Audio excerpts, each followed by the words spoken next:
I got the little UniMat back together, got it on the stand, and I decided I was going to take today and fiddle around a little bit and try and figure this thing out some more. Now, what I've done differently since last time I really used this is I bought a live center for it, and when I started using this, I was noticing I was having a really bad finish. And this is aluminum on here. I don't know what kind of aluminum, it's just some aluminum or aluminium, however you want to call it.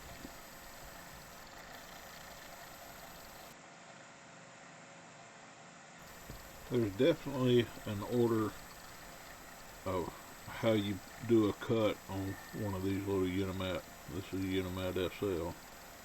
Um, One thing I figured out is lock everything down. The tailstock, lock it down, and each time you come back to take a cut, go ahead and feed in, is what I figured out. Feed in the amount you want to cut and lock it down. And it does a lot better. And on this particular aluminum with this piece of high-speed steel, I noticed that it seemed to give a better finish the more aggressive you cut with it.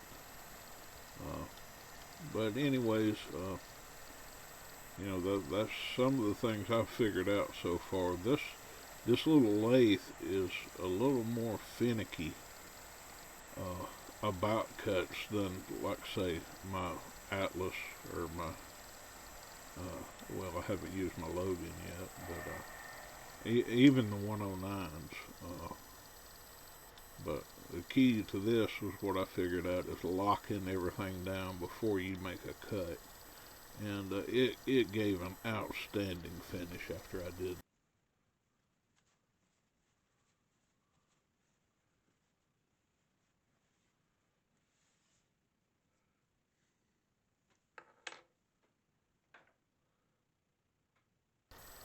This is the part where I start fiddling around with trying to get my vacuum cleaner uh, hooked up, my little shop vac, to get all this up.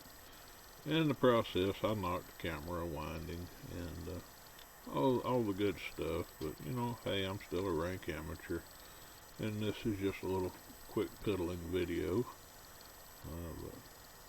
If anybody has one of these little UniMats, uh, the two right off the top of my head, the Knackler's Workshop with Mr. Paul has an outstanding library of videos on these UniMats. You cannot go wrong with him.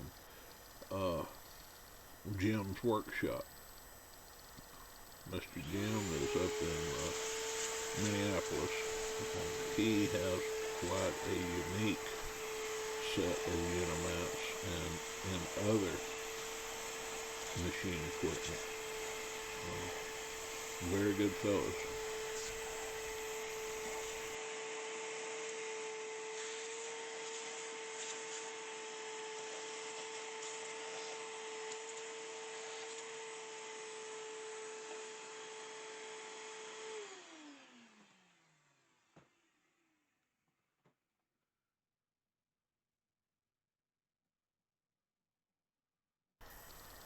That finish was absolutely spot on, shiny like chrome, nice and smooth. And so it took me a little bit to figure it out, but have fun, make some chips. Happy New Year.